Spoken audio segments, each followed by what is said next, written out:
अगर कोई आपसे पूछे आप जीवन में कहाँ जा रहे हैं और आप उत्तर दें हवा मुझे जहाँ भी ले जाए, तो क्या लोग आपको ज्ञानी कहेंगे या पागल? आज की यह जैन कथा आपको सिखाएगी कि कभी कभी न जाने का साहस सबसे बड़ी बुद्धिमत्ता होता है। ओशो कहते हैं जीवन कोई रेलगाड़ी नहीं है जो तय स्टेशन पर ही रुके। जीवन तो हवा है और बुद्ध वही है जो उड़ने का साहस रखता है। यह कहानी उसी साहस की है। नमस्कार दोस्तों, कहानी कंचन में आपका स्वागत है। अगर हम पहली बार मिल रहे हैं तो चैनल को जरूर सब्सक्राइब कीजिए, नोटिफिकेशन बटन दबा दीजिए ताकि आने वाली हर कहानी में हमारा साथ बना रहे। आइए शुरू करते हैं कहानी। जापान में दो प्राचीन जैन मंदिर थे, दोनों सदियों पुराने, दोनों ज्ञान, साधना और अनुशासन के प्रतीक। लेकिन एक बात और सामान थी, दोनों एक दूसरे के कट्टर शत्रु थे। यह शत्रुता इतनी पुरानी थी कि कोई यह भी नहीं जानता था कि इसकी शुरुआत कैसे हुई, बस चली आ रही थी परंपरा की तरह। दोनों मंदिरों के पुजारी अगर सड़क पर आमने सामने हो जाते तो आंखें फेर लेते। न नमस्कार, न मुस्कान, न मनुष्यता।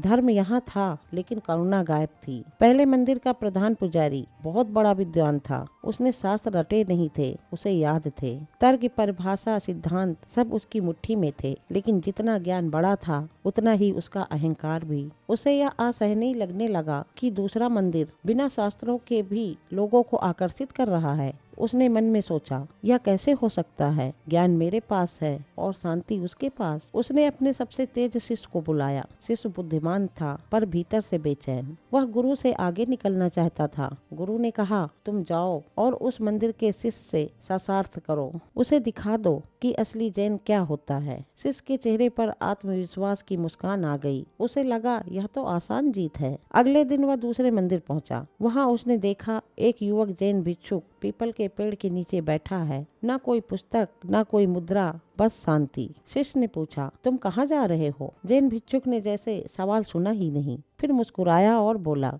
हवा मुझे जहाँ भी ले जाए। शिष्य चौंक गया। यह उत्तर उसके किसी ग्रंथ में नहीं था। उसने व्यंग से पूछा, अगर हवा नहीं चलेगी तो? जैन भिक्षुक ने सहजता से कहा, तो घास के साथ चल दूंगा। उस क्षण वहाँ कोई शास्त्रार्थ नहीं हुआ, लेकिन शिष्य का अहंकार हिल गया। शिष्य क्रोधित होकर लौट आया। गुरु से बोला, वह मूर्ख है, कोई स्पष्ट उत्तर नहीं देता। गुरु ने शांत स्वर से कहा, नहीं, वह मौन में उत्तर देता है, तुम सुन नहीं पाए। अगले दिन शिष्य फिर गया, इस बार और तैयारी के साथ। उसने पूछा, तुम्हारा धर्म क्या है? जैन भिक्षुक ने कुछ क्षण सांस को देखा, फिर बोला, जो अभी घट रहा है वही मेरा धर्म है। शिष्य ने गुस्से से कहा, यह कोई उत्तर नहीं। जैन भिक्षुक बोला, लेकिन तुम उत्तर नहीं, सुरक्षा ढूंढ रहे हो। उस क्षण शिष्य को लगा जैसे कोई उसके भीतर देख रहा हो। शिष्य गुरु के पास लौटा। आज उसके पास शब्द नहीं थे। गुरु ने कहा, ध्यान रखना, हम उस दिन हार गए थे जिस दिन हमने जीतने की इच्छा की थी। शिष्य समझ गया, ज्ञान और जैन दो अलग रास्ते हैं। ओशो कहते हैं, जैन का अर्थ है